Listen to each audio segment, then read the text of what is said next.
The only one that was missing was Kramer, but he got to fly in and get on the ladder in Greenville.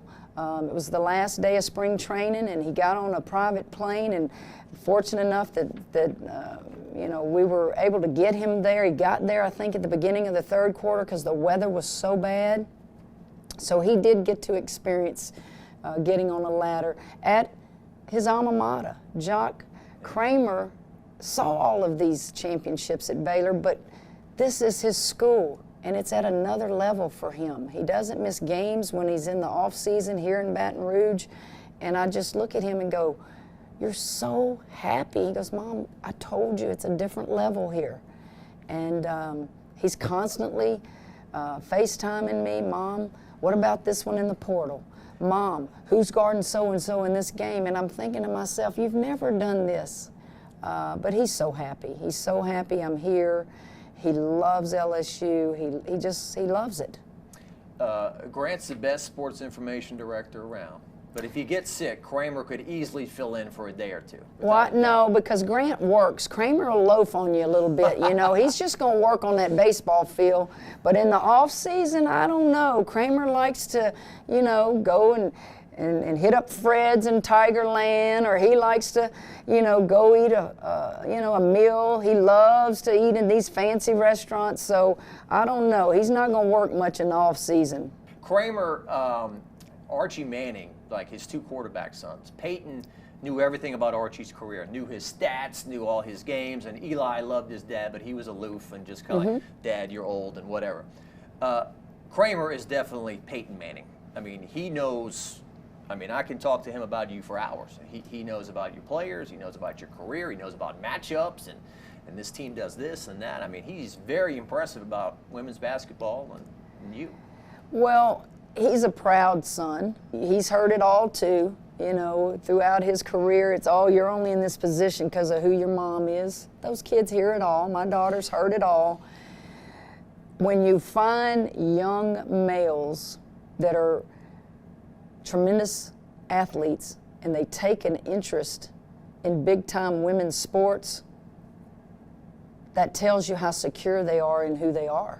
He's not the only one. Do you know how many of his friends that he's played with that are now, you know, asking him questions about LSU women's basketball? They've never done that before. That's when you know, Jock, you're reaching a part of our society that are respectful and go, okay, I get this. This isn't about her dressing nice. This is about what I'm watching on this floor. And that touches me because you don't have many, I call them macho guys, that want to ever admit that that girl is special, that girl is dang good.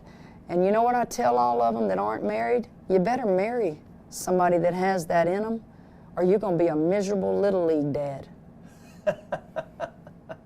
Figure it out. And Kramer, he came here as your son, and he established his own legacy, and he became an LSU baseball great. He told me that you couldn't stand the cutaways in the crowd when they show you on TV and stuff like that. I didn't know that I was being put on there that much. Those cameras are at center field, and I learned later they had a drinking game going on in Baton Rouge. For every time that they showed me in the crowd, everybody got free shots at the bars. And so I get it. I understand it. But if you know me, I want you to get the guy that just hit the home run and his parents. And if you go to the World Series game, ESPN was in my face, and I stopped him and I said, "Look, you know who this is? Papirski just jacked one. This is his daddy. You know the twins out there from Lake Charles? This is their brother, and this is the mom." And that interview these people. It's understandable. I get all of it. But we are of the belief that it's about the team. It's about everybody. And I just am grateful that he came to LSU. I'm grateful that I had opportunity to watch him play. And you know, Kramer, like all freshmen, struggled when he first got to LSU. I mean, he was on that great team with Bregman and all those guys, made it to the World Series. He didn't even get to go to the World Series And you want to talk about rock bottom, he was coming off of an arm injury. And Coach Maneri made a decision that, why am I taking him? He's not going to play. He's not going to be ready. And I'm telling you, Kramer was crushed. And just like I've always done, I'm a mother first. And then the coach comes out. And you sit and you talk and you let them vent. I tell parents all the time, allow your children to vent in private about their coach or about a decision that's made or their feelings. But then pick yourself up and be logical and take the emotion out of it. And I probably was a little bit harder on him, and I said, well, I don't think you're good enough to play at LSU. I think you ought to just transfer. And I think that shook him. And so the old Kim Mulkey inside of Kramer was like, watch me. And he becomes a two-time All-American. He stayed all 4 years. He could have gone after his junior year, and most people don't know this, but the Indians were going to take him in the 12th round. And he wouldn't go. And he just asked them, well, take me in the last round just to say I got picked. But if he would have come out his junior year, the Indians were going to take him. And he said, I just want to get to the World Series. I want to be a part of it. And that team with Dykeman and Cole, Freeman, and Poche, and Alex Lane, I can't name all of them. There's so many. JACQUES. Yes, there was so many of them. They got to play for the national championship. And why I think that team is so special, they all could have left after their junior year, but they made a commitment to themselves, to the program, and to LSU. We're going to be that group that stays for 4 years, no matter how our stock drops. Being seniors coming out, there's something special about college. And those are the kids that need to be acknowledged, because you don't see it much anymore. It's all about the individual. And not to get too far off track, Paul Maneri is one of my favorite people ever. Like, in terms of coaches I've covered, always return a phone call, would apologize for missing your phone call. And I just remember a lot of his quotes. One of my favorite is 50% of the people don't care about your problems, and the other 50% are probably glad you got them. Yes, good point. Paul Maneri comes to the game, sits with Kramer. He was one of the first ones I invited to fly with me when Kramer got called up with the Cardinals. You know, he just, as upset as he was a freshman year when he didn't get to go, you don't hold those feelings toward your coach. And I just thought they grew as a student and as a coach, and I think Paul will tell you this. Kramer will definitely not go down as one of the greatest to ever play baseball at LSU. But you would be hard-pressed to find one that he may be the favorite of all time. He signs autographs, he takes pictures, he is not afraid to be a leader. He's got the small stature, and everybody pulls for the small guy. He may very well go down as one of the all-time favorites in baseball. One of the most improved, where he started. And absolutely. And I told Coach Maneri that. I said, Kramer was a three-sport athlete in high school. He never spent time on baseball. He played Baker Mayfield for the state championship in football in AT&T Stadium. And then he played basketball. That little sucker can get up and dunk a ball on his best days. If he ever focuses on just baseball, you're going to watch a gradual incline in his performance. He didn't know the intricacies. He was an athlete that played baseball. And he may still today not do things exactly the way the so-called pro people want it done, but when you watch him over a period of time, he grows on you and you go, ooh, that kid makes plays. That kid's got some pop in his bat for his size. But he's not going to wow you when you first look at him. You got to watch, and that's what we do. I tell my coaches, any of us can go out there and find the top 10 players. That's an easy job. I said, I want you to sit in a gym and find the ones that will help us win championships. Yeah. Kramer is a winner like that. One part of your journey this year that I went to, and it left an impact on me for days, maybe weeks after, even now, is when you and some members of the team and the coaching staff went to Angola, went to the state penitentiary. And it left me thinking about people who perhaps were under the influence of a substance or had a moment of anger and made a mistake and are in there for the rest of their lives. And the team learned a big lesson that day, and it just kind of crossed my mind that they are saying to themselves today, perhaps, hey, the national champions visited us, came by to see us. Angel Reese was in that crowd, and they all knew her, and they all knew you. And when I first got there, your head's on a swivel. I'm not comfortable. Can something happen here? But after a while, you just kind of felt like you were at the YMCA or something as they were playing their basketball games and whatnot. Ironically, 2 days ago, someone visited Angola and sent me a text and said the warden said it was going nuts inside Angola with all the inmates watching because they have access to the TVs. And I just thought, wow, how that came about, Jock. I stay away from political stuff. And I had always, growing up in Louisiana, heard of the Angola Rodeo. And I said, I'm going to do that. That's going to be on my bucket list. I'd never been. The arts and crafts are just awesome. And really, I wanted to go, and I wanted to just go through the arts and crafts, buy a few things, go to the rodeo. And I came back, and I told my team what I had done at the end of a practice. And they said, oh, Coach, we want to go. We'd like to do that. And I said, well, there's only twice a year, and you're not going to want to do it when it's in, I think, April, because the season will be over and you're all going to be doing your own things. I said, but if you guys really want to do that and just visit Angola, let me know. And they kept bringing it up. Some did not want to go. And so I said, well, let's let those that want to go, let's go do this. Now keep in mind, we did it because of maybe curiosity, maybe because of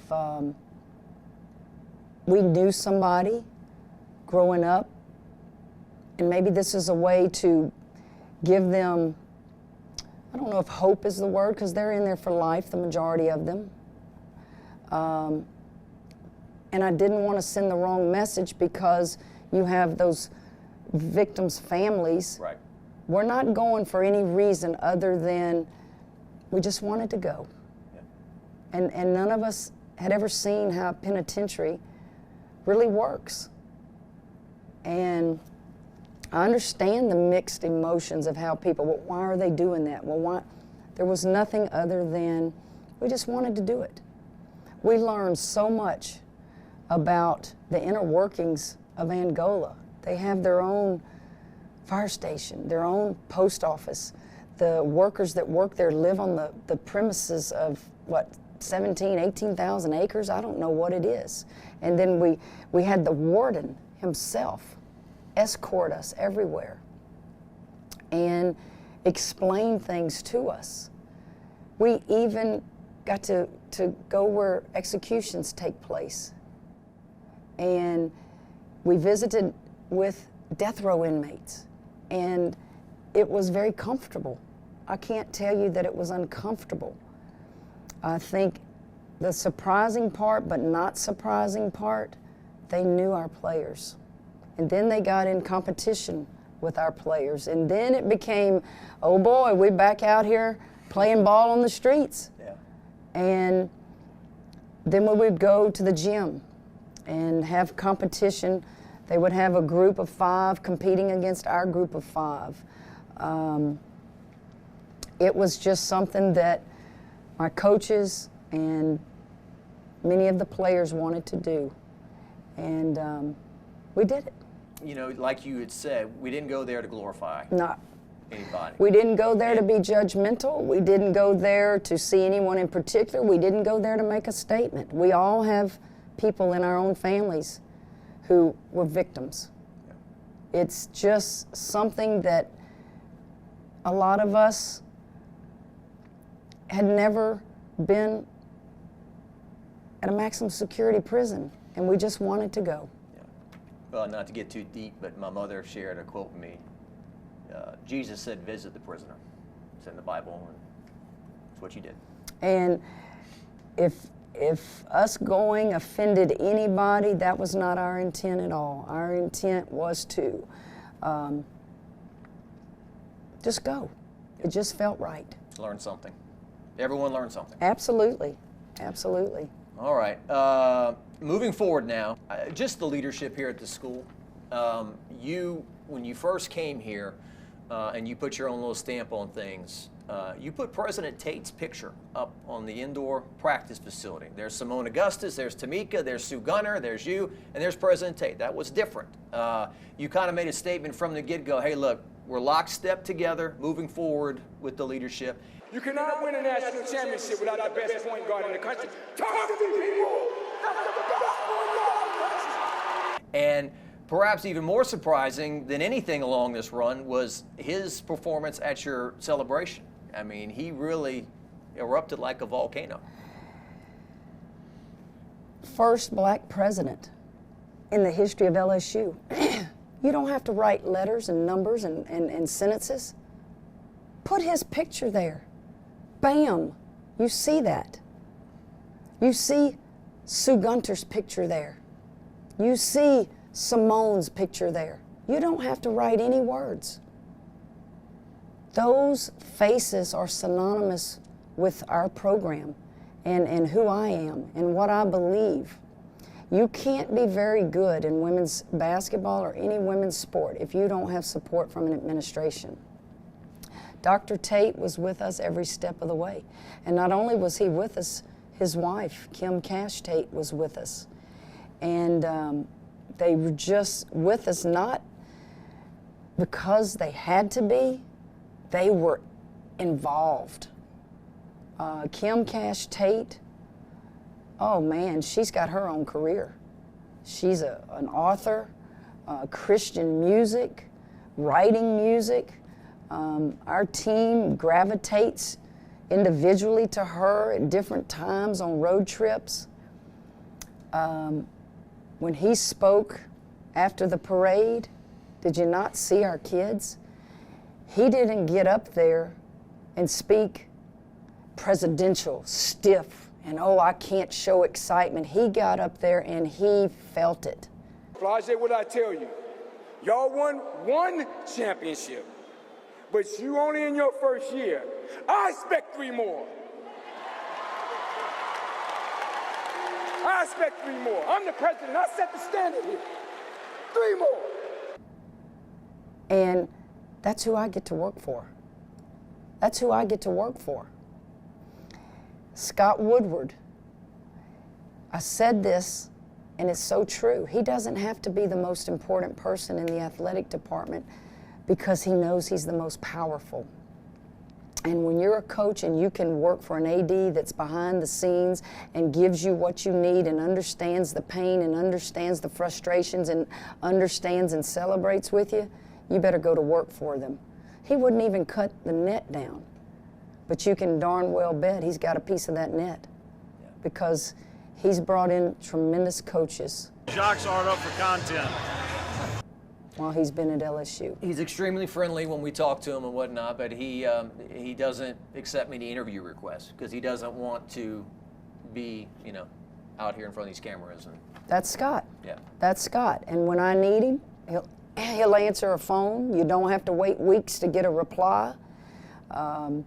When I talk to him, it's like sitting at the dinner table talking to your brother. And you can talk just however it comes out of your mouth. That's how you can talk to Scott. Yeah. And I like that. Well, we're not even at the 2-year anniversary of you being hired. April 25th is still, I think, like 12 days away or something. So, Pat Summitt never left Tennessee. Gino hasn't left UConn. I don't think he is.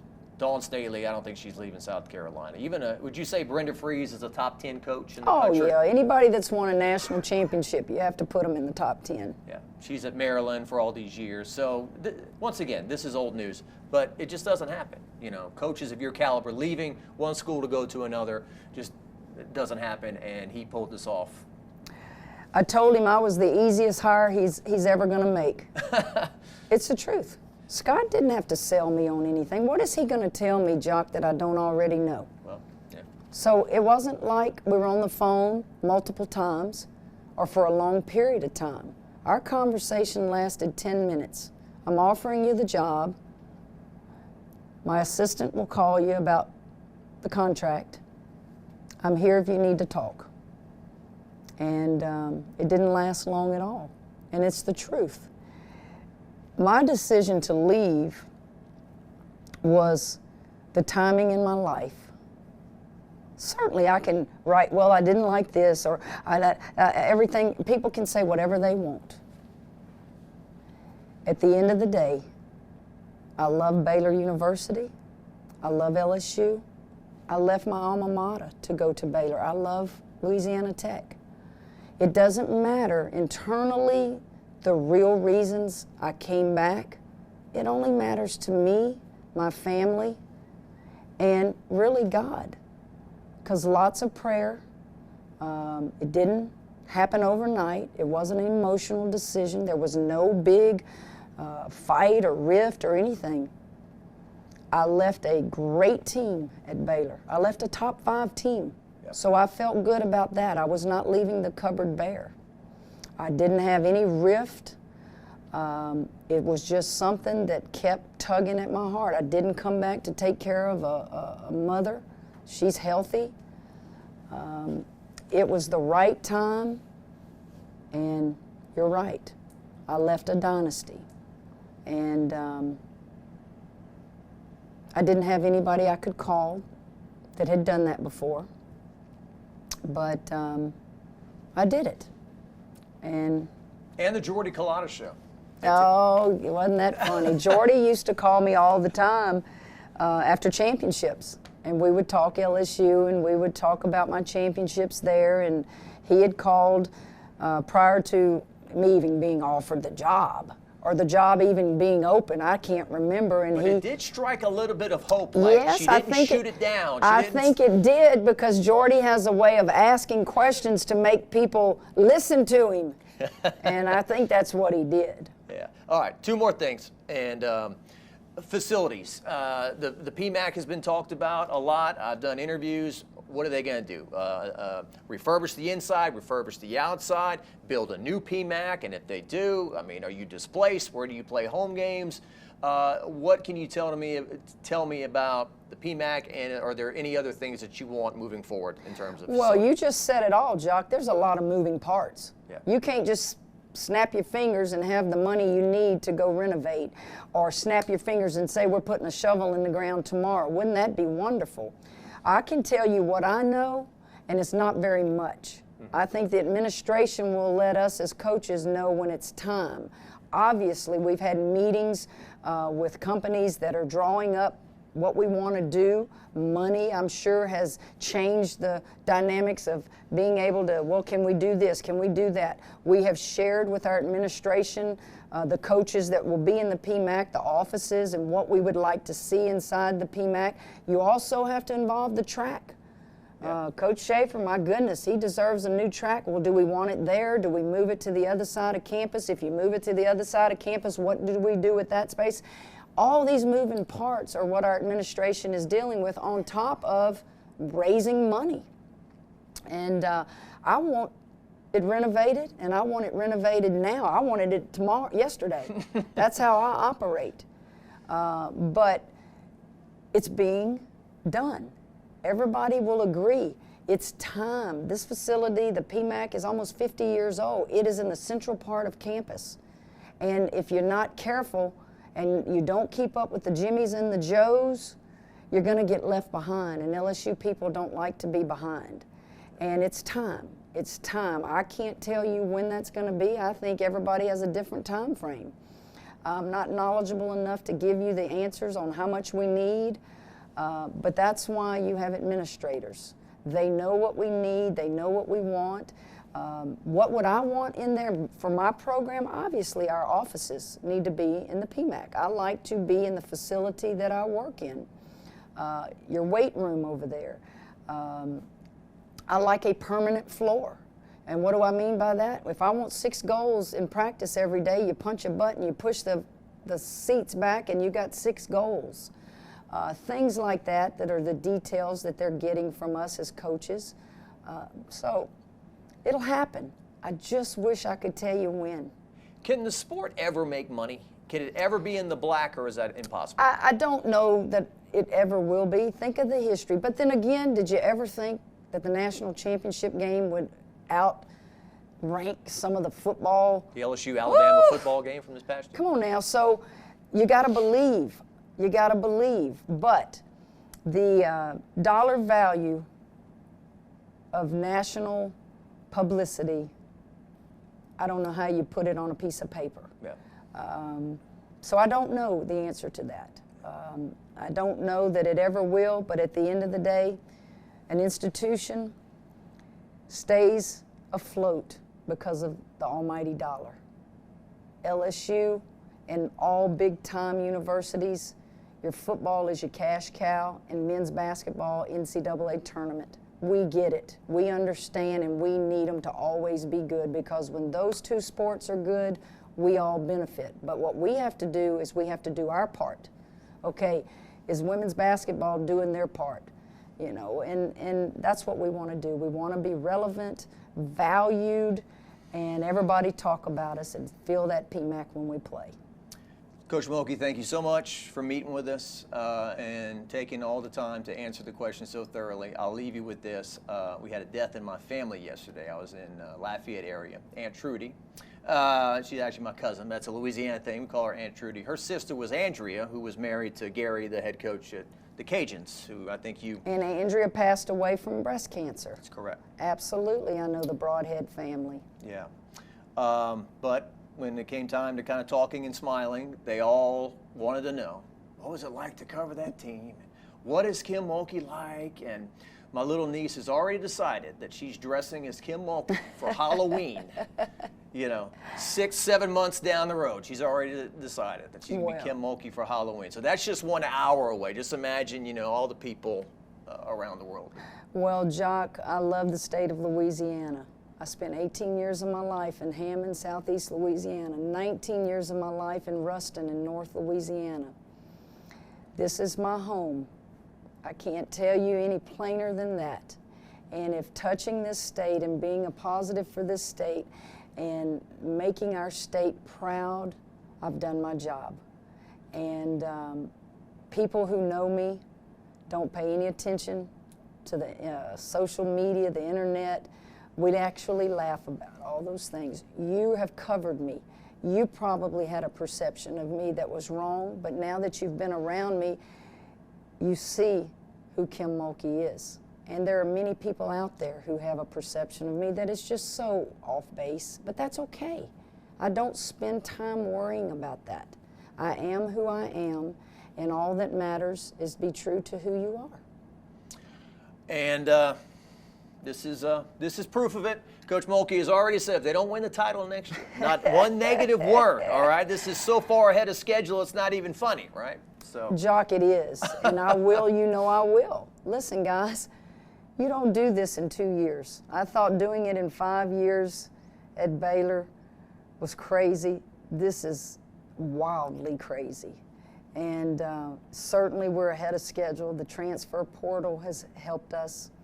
We will continue to sign good players, the #1 recruiting class in the country. We kept a young lady in state at home, Michaela, my kids from the Webb School, Janae Kent from Chicago. We're going to keep bringing in good players. And as long as we can put a product on that floor, we're going to compete for this. But I don't know that any coach would ever promise this again. They're hard to come by. If people step back and go, how many have never won one? And I've been blessed to win 4 with all those great players that played for me. it was a whirlwind. PMAC, Greenville, South Carolina, Dallas, Texas. Coach, thank you so much. Thank you, Jock. Good, great seeing you. Congratulations, and wow, a lot of fun to cover. Thank you, buddy.